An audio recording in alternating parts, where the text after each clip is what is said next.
आपने कहा था कि सरकार मेरे आते ही गिर जाएगी, वो सरकार गिर गई, उसके बाद झारखंड की भी सरकार गिर गई। सरकार बदली तबे मनीषवा निकली, और मैंने बोला था कि मनीषवा निकली तो सरकार बदल जाएगी, और मैं निकला, सरकार बदल गया। बिहार का कुछ भला होगा, लेकिन इस वक्त आप देख रहे हैं प्रोटेस्ट चल रहा है, हंगामा चल रहा है एलपी को लेकर। उन छात्रों के लिए आप क्या कहें जो परेशान हैं? देखिए, मैं छात्रों के साथ हमेशा खड़ा हूँ। कुछ छात्र जो है फोन पे भी धमकी दी है मुझे कि मनीष कश्यप जेल गए, मनीष कश्यप बाहर निकल कर आए, इस दौरान लगातार तेजस्वी यादव पर हमलावर रहे। निकलने के बाद हमलावर रहा, निकलने के बाद मैं हमलावर रहा, मुलाकात मैं हमलावर रहा, मैं हमलावर रहा। हार नहीं मानूंगा, रार नहीं ठानूंगा, काल के कपाल पर लिखता मिटाता हूँ, गीत नया गाता हूँ। नमस्कार, मैं हूं आपके साथ रोहित और आप देख रहे हैं एनएफ न्यूज। लोकसभा चुनाव 2024 सामने हैं और तमाम राज्यों की राजनीति गरमाई हुई है और बिहार और झारखंड पर सबसे ज्यादा नजरें हैं। तो ऐसे में मनीष कश्यप हमारे साथ मौजूद हैं, किसी परिचय के मोहताज नहीं हैं। बात करेंगे झारखंड को लेकर, लेकिन सबसे पहले बिहार के मुद्दे पर बात होगी। उससे पहले मनीष कश्यप, आपका बहुत बहुत स्वागत है एनएफ न्यूज पर। बहुत बहुत धन्यवाद। सबसे पहला सवाल, आपने कहा था कि सरकार मेरे आते ही गिर जाएगी, वो सरकार गिर गई, उसके बाद झारखंड की भी सरकार गिर रही। देखिए, मैं जब जेल से बाहर आया था तो कुछ लोग कह रहे थे, और मेरे परिवार वालों से भी कह रहे थे कि सरकार बदली तबे मनीषवा निकली। ऐसा मतलब कि भोजपुरी में बोल रहे थे कि सरकार बदली तबे मनीषवा निकली, और मैंने बोला था कि मनीषवा निकली तो सरकार बदल जाएगी, और मैं निकला, सरकार बदल गया। 180 दिन में मैंने बोला था सरकार गिरेगा, और सरकार 180 दिन के अंदर 180 दिन तो बहुत दूर है। हाँ, पहले ही गिर गया। देखिए, जब आप किसी के साथ छल करेंगे तो वो छल जो है सूद समेत वापस आपके पास आएगा। मेरे साथ बिहार में किसने छल किया आप सभी को पता है, बताने की जरूरत नहीं है। और उनके साथ भी छल हुआ और सरकार गिर गई, बिना चुनाव सरकार गिर गई। और मैं अयोध्या में ये बात बोला था, इस बार राम मंदिर का प्राण प्रतिष्ठा जब हो रहा था, तभी मैंने बोला था कि राम जी का रथ जो है अयोध्या के बाद बिहार जाएगा, झारखंड, बंगाल और तमिलनाडु में भी जाएगा। मैं ये 4 राज्य की बात मैंने बोला था। किसी को उम्मीद नहीं था कि बिहार में सरकार जो है इस प्रकार से गिरेगी, गिरी। चलिए ठीक है, उस दिन किसी ने सोचा था क्या कि झारखंड में भी मुख्यमंत्री के साथ ऐसा होगा, और झारखंड के जो मुख्यमंत्री हैं उनके पार्टी का जो है नेता जो है वो गायब रहेंगे? झारखंड में ऐसा क्यों हो रहा है, इसके पीछे क्या समझ में आ रहा है? देखिए, जब आप राम के अस्तित्व पे सवाल करेंगे, जब आप राम को काल्पनिक बताएंगे, भगवान को काल्पनिक बताएंगे, तो भगवान आपको काल्पनिक कर देंगे। जब राम के ऊपर ये लोग सबूत मांग रहे थे, भगवान जो है आज इनके पार्टियों का सबूत मांग रहे हैं कि आओ भाई, ईडी में आओ, जवाब दो, सबूत दो। झारखंड के मुख्यमंत्री भारत के पहले ऐसे व्यक्ति हैं जिन्होंने फौज का जमीन जो है वो घोटाला कर लिया। आप लोगों को पता होना चाहिए, देश के लोगों को शायद से कुछ ही लोगों को पता होगा। जमीन के घोटाले में ये गए हैं। पूजा सिंघल आईपीएस अधिकारी, जो सबसे कम उम्र की महिला आईपीएस अधिकारी बनी थी, उसके बाद से क्या क्या की सबको पता है। कहां कहां पैसा, पल्स अस्पताल झारखंड का, वो सबको पता है। कोयला घोटाला कैसे हुआ, क्या नहीं हुआ। अगर शिबू सोरेन और हेमंत सोरेन, मतलब बाप और बेटा, अगर आदिवासियों का कल्याण करना चाहते हैं तो सबसे ज्यादा रिसोर्सेज आज वर्तमान समय में झारखंड के पास है। पूरे इंडिया में सबसे ज्यादा रिसोर्सेज है। नहीं, वो अपना कल्याण करने में लगे ना। वो क्यों नहीं आदिवासियों का कल्याण किए? वो उनका बहू जो है, मतलब कि उनके परिवार में जो है 7-8 आदमी जो है वो विधायक, सांसद है उनके परिवार में। अब जरा बताइए, आदिवासी के नाम पे ये लोग राजनीति करते हैं, आदिवासियों का हक मारते हैं, आदिवासियों का जमीन मार लेते हैं, और अपना पेट इतना भरते हैं कि पेट फट जाता है। और जब पेट फट जाएगा तो डॉक्टर इलाज करेगा। तो आजकल भ्रष्ट नेताओं का जब जब पेट फट रहा है तब तक ईडी और सीबीआई इलाज कर रहा है। और जब ईडी सीबीआई इलाज कर रहा है ऐसे ऐसे भ्रष्ट नेताओं का, तो ये लोग जो है ईडी सीबीआई पे सवाल उठा रहे। देखिए, आप देश के संवैधानिक संस्थाओं पे सवाल नहीं उठा सकते हैं। नहीं, प्रियंका गांधी तो ट्वीट करके कह रही हैं कि राज्यपाल समय नहीं दे रहे हैं सरकार के। प्रियंका गांधी बच्ची हैं, इनको नहीं पता है, इनको राजनीति का नॉलेज नहीं है। अगर होता तो कांग्रेस बढ़िया जगह पे होता। प्रियंका गांधी बुट्टा सिंह के बारे में जानती है? बुट्टा सिंह ने बिहार में क्या किया था? किसके राज्यपाल थे और किसके नेता थे बुट्टा सिंह? 2005 में क्या किया था? क्यों आपातकाल लग गया थी, राष्ट्रपति शासन लग गया था बिहार में? क्यों नीतीश कुमार और बीजेपी के पास बहुमत होने के बावजूद जो है लालू प्रसाद यादव और कांग्रेस को जो है बुला लिया था बुट्टा सिंह? क्यों? अगर कच्चा चिट्ठा निकाला जाए, देखिए लोग समझते हैं मनीषवा जो है उसको नॉलेज नहीं है। अरे हम पढ़े हैं, 1000 किताब पढ़े हैं और रोज पढ़ते हैं आज भी। तो बुलाइए ना, बैठाइए ना प्रियंका गांधी को, बात कर लिया जाए कि किसने गंद मचाया था भारत की राजनीति में। अब तो भारत की राजनीति को साफ किया जा रहा है।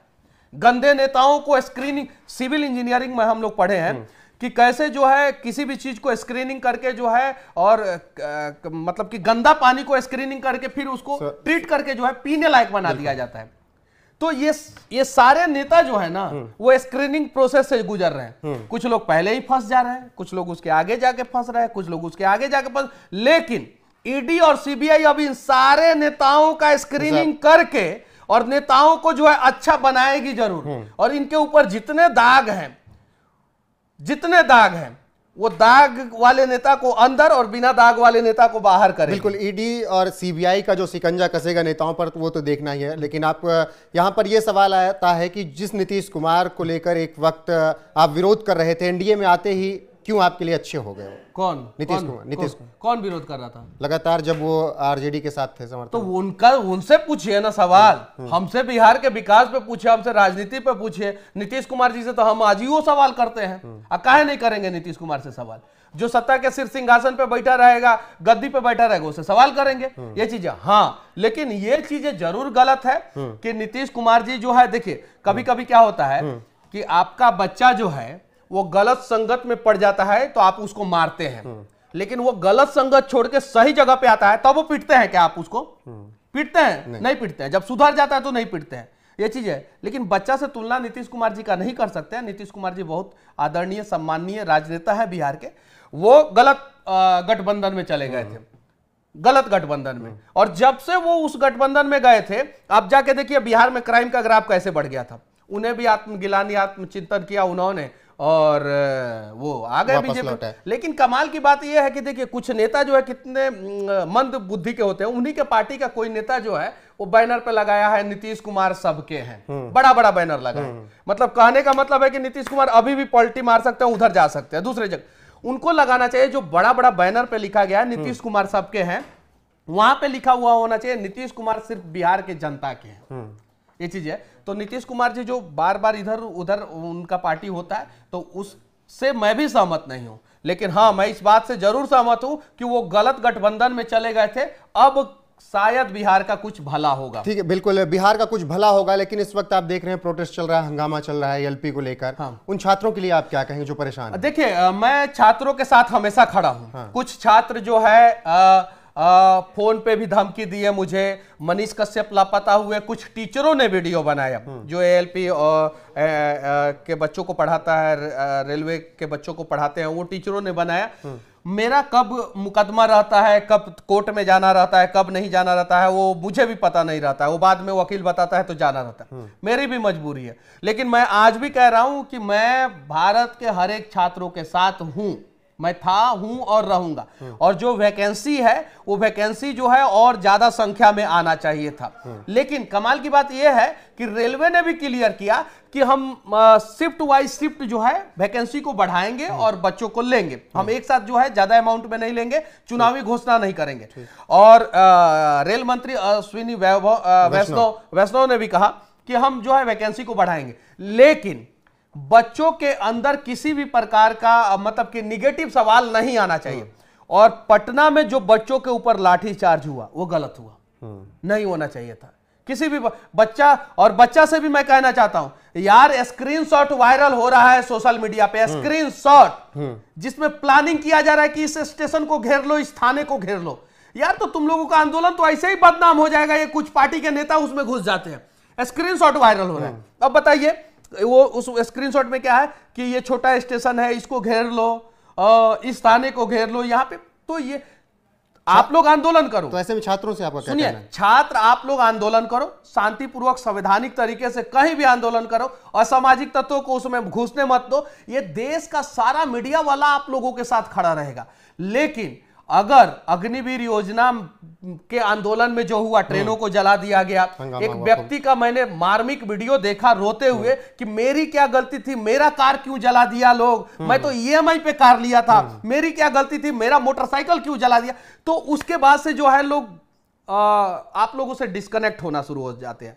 तो आप संवैधानिक तरीके से आंदोलन कीजिए, आपकी वैकेंसियां बढ़नी चाहिए और हम सभी आप लोगों के साथ हैं। बिल्कुल। मेरा एक सवाल लगातार था कि मनीष कश्यप जेल गए, मनीष कश्यप बाहर निकल कर आए, इस दौरान लगातार तेजस्वी यादव पर हमलावर रहे, निकलने के बाद हमलावर रहा, निकलने के बाद मैं हमलावर रहा, मुलाकात मैं हमलावर रहा, मैं हमलावर रहा। कमाल की बात करते हैं, मतलब एक गरीब का बेटा अपना हक मान लिया तो मांग लिया तो हमलावर हो गया, और नेता के बेटा लोग जो है जनता का हक मार रहे हैं तो ये इनके आरजेडी वाले तो हम हमलावर नहीं रहे। आरजेडी वाले तो यही प्रचार करते रहे कि फेक न्यूज फैला रहे हैं, हम आरजेडी के पीछे पड़ गए हैं, सरकार गिराने की बात कर रहे हैं। वो लोग फेक न्यूज नहीं फैलाते हैं, उनके ऑफिशियल पेज पे फेक न्यूज नहीं है, उनके ऑफिशियल पेज पे जो है फेक घोषणा नहीं है कि नहीं है। और मैंने कोई फेक न्यूज नहीं फैलाया था। मैं इस चैनल के माध्यम से कहना चाहता हूं कि सीबीआई जांच हो जाए, दूध का दूध पानी का पानी हो जाएगा। तमिलनाडु में कुछ लोग और बिहार में कुछ लोग केंद्र सरकार को बदनाम करने के लिए, तमिलनाडु में केंद्र भाजपा की सरकार नहीं है, बिहार में बीजेपी की सरकार नहीं है, दिल्ली में बीजेपी की सरकार है। तमिलनाडु और बिहार के कुछ नेता लोग मिलके जो है फेक न्यूज फैलाए, नेता लोग समझे, और उन लोगों की वजह से ये सारा चीज हुआ। लेकिन मैंने जो चीजें ट्वीट तो उन नेताओं ने ही पहले किया, वो तो काट रहे हैं। तब कहा नहीं बोल रहे हैं, क्यों नहीं पूछ रहे हैं? आरजेडी के नेता डॉक्टर अनिल साहनी जो है उन्होंने फेसबुक पे पोस्ट क्यों डाला? अगर ये बात गलत है, घटना गलत है, तो काहे डाले ये लोग? मनीष का सबसे पहले इन लोगों ने वीडियो क्यों डाला? और अगर घटना सही है तो मनीष कश्यप जेल क्यों गया? तो कमाल की बात यह है कि केंद्र सरकार को बदनाम करने के लिए इन लोगों ने साजिश रचा था कि केंद्र अगर तमिलनाडु के तरफ से बोलता तो भी बदनाम होता बिहार में, बिहार के तरफ से बोलता तो तमिलनाडु में बदनाम होता, और तमिलनाडु में जो स्थानीय सरकार है उसको बिहार में वोट नहीं मांगना, और बिहार में जो सरकार है उसको तमिलनाडु में वोट नहीं मांगना है। तो ये लोग जानबूझ के जो है ये लोग ऐसा किए थे। क्लैश हुआ था, झगड़ा झंझट हुआ था, मारपीट हुआ था, ये बात सत्य है। और ये नेताओं ने क्लैश कराया था, और नेताओं ने सबसे पहले पोस्ट किया। पत्रकारों को पहले पता नहीं चला, पहले नेताओं को पता चला, इन लोगों ने पोस्ट किया, इन लोगों ने क्लैश कराया, और ये जानबूझ के केंद्र सरकार को बदनाम करने के लिए कराया। अब बीच में मनीष कश्यप खड़ा हो गया तो इन लोगों का करोड़ों अरबों का बनाया हुआ प्लान जो है वो ध्वस्त हो गया। तो इन लोगों ने सोचा मनीष को जेल में डाल। बिल्कुल। यहाँ पे मनीष, मेरा एक सवाल ये है कि तेजस्वी से छूटने के बाद कभी मुलाकात हुई या कभी मुलाकात होगी तो आमना सामना कैसे होगा? मतलब कि वो भविष्य में देख लीजिएगा भाई। देखिए, हमारा जो है मतभेद है, मनभेद नहीं है, मतभेद है। हमारा मुद्दों पे विचारधारा पे जो है लड़ाई है। बस हम लोगों को लाठी मारना तो रही है एक दूसरे को, तो विचारधारा की लड़ाई है। हम अपने विचारधारा के साथ हम खड़े हैं, वो अपने विचारधारा के साथ वो खड़े हैं। उनका विचारधारा पत्रकार आवाज उठाए तो जेल में डाल दे, और हमारा विचारधारा है कि जेल जाने से पहले आवाज उठाते थे, जेल में थे तब वो आवाज उठाए, और जेल से निकलने के बाद भी आवाज उठाएंगे। तो विचारधारा की लड़ाई है, लड़ाई जारी रहेगी। ये लड़ाई लगातार जारी रहेगी एकदम, बिल्कुल। सरकार के खिलाफ? क्या हर सरकार के खिलाफ? कौन सरकार को हम छोड़ते हैं का? नहीं, मैं आपसे पूछ रहा हूं। हम तो जिस दिन बिहार में बीजेपी और जदयू की सरकार बनी उसी दिन रात में वीडियो बनाए 2 बजे रात को। तो ये चीज है, जहां भी जनता के साथ अन्याय होगा वहां मनीष कश्यप जैसे अनेकों पत्रकार, अनेकों यूट्यूबर खड़े रहेंगे। शुरुआत में एक सवाल छूट गया कि बंगाल की सरकार कैसे वहां राम राज्य आने वाला है? एकदम बिल्कुल आने। देखिए, मैं कोई ज्योतिषी नहीं हूं। मैं बोला पुल गिरेगा, गिरा। मैं बोला बिहार सरकार गिरेगा, गिरा। मैं बोला कि झारखंड, बंगाल और तमिलनाडु में भी राम जी का रथ जाएगा। अब राम जी के रथ के साथ कौन पार्टी है आप बताइए? कौन सा पार्टी है? बीजेपी शुरुआत से रही। कौन सी पार्टी है? शुरुआत से बीजेपी ही रही। अभी कौन सी पार्टी की सरकार बनने की आसार बढ़ रही है झारखंड में? और किस पार्टी को नुकसान हुआ है? जो राम को काल्पनिक बताते थे उनको नुकसान हुआ है। देखिएगा, बंगाल में भी बीजेपी आएगी, तमिलनाडु में भी आएगी, एकदम 100%। लेकिन उनको भी अपने अंदर झांकने की जरूरत है, और उनको भी कुछ चीजों पे सुधार करने की जरूरत है। बस मैं इतना ही कहूंगा। आखिरी सवाल, मनीष कश्यप एक पत्रकार के तौर पर अपना नाम बना चुके हैं, सामने राजनीति दिख रही है। मनीष कश्यप जा रहे हैं राजनीति में, बिहार के सीएम बनने का कोई सपना है? अरे, सीएम का कोई टिकट नहीं होता है, ठीक है। और उतना बड़ा मैं मतलब कि उन सब चीजों के बारे में सोचता भी नहीं हूँ, ठीक है। नहीं, मनीष कश्यप के इतनी सोच तो नहीं होगी कि चलिए नेता बन जाना है, प्रवक्ता बन जाना है, एमएलसी बन जाना है। तो क्या सोच? मैं इसलिए पूछ रहा हूँ, क्या सोच होगा बताइए, आप ही बताइए। आप मतलब जो जीरो से यहाँ तक पहुंचा उसकी सोच तो बड़ी होगी, मैं इसलिए पूछ रहा हूँ। देखिए, हम लोग जो है जमीन से उठे हुए लोग हैं, और यहाँ पे एक ऑरा है बड़े बड़े नेताओं का ऑरा, उन लोगों ने बनाया है, एक ब्रह्मांड अपने लिए बनाया। ऑरा मतलब कि अब हिंदी में उसको मैं डिफाइन नहीं कर पा रहा हूँ, मतलब ब्रह्मांड, उन लोगों ने अपना सर्कल बनाया पूरा। उस ऑरा में जो है वो कोई भी पार्टी क्यों ना हो, वो कभी भी जमीन से उठा हुआ आदमी को घुसने नहीं देना चाहता है। उसमें समस्या क्या होता है कि जमीन से उठा हुआ आदमी अगर उस ऑरा में घुस जाएगा, उस ब्रह्मांड में घुस जाएगा, तो बाकी सबकी इज्जत जो है कम हो जाएगी, और जो जमीन से उठा है उसकी इज्जत ज्यादा हो जाएगी। ये चीजें है। तो बहुत सारे लोग जो है मुझे भी जो है रोकने का प्रयास करेंगे या रोकेंगे या जो भी है, लेकिन मेरे किस्मत में जो होगा वो 100% होगा। मेरे हाथों के लकीरों में जो होगा, मेरे कर्मों के द्वारा जो होने वाला होगा वो होगा, और मुझे कोई रोक नहीं सकता है। तो समय आने पे इसकी भी जानकारी आपको मिल जाएगी कि आगे क्या होगा, लेकिन अभी जो मैं कर रहा हूँ वो मुझे अच्छा लग रहा है, और मैं बिहार के लिए आवाज उठाता रहूँ। बिल्कुल, हार नहीं मानूंगा, रार नहीं ठानूंगा, काल के कपाल पर लिखता मिटाता हूँ, गीत नया गाता हूँ। मनीष कश्यप कह रहे हैं हार नहीं मानने वाले हैं, और जिस तरीके से अभी तक का उनका सफर रहा है वो सबके सामने है। तो वो हमारे साथ जुड़े, आपका बहुत बहुत शुक्रिया। आखिरी में मैं एक लाइन में आप लोगों से कहना चाहूंगा कि one day your future will be better than your dream if you work hard with your willing heart. एक दिन आपका सपना जो है, एक दिन आपका भविष्य जो है आपके सपनों से ज्यादा सुंदर होगा, अगर आप सच्चे मन से हार्ड वर्क करते हैं तो। जय हिंद।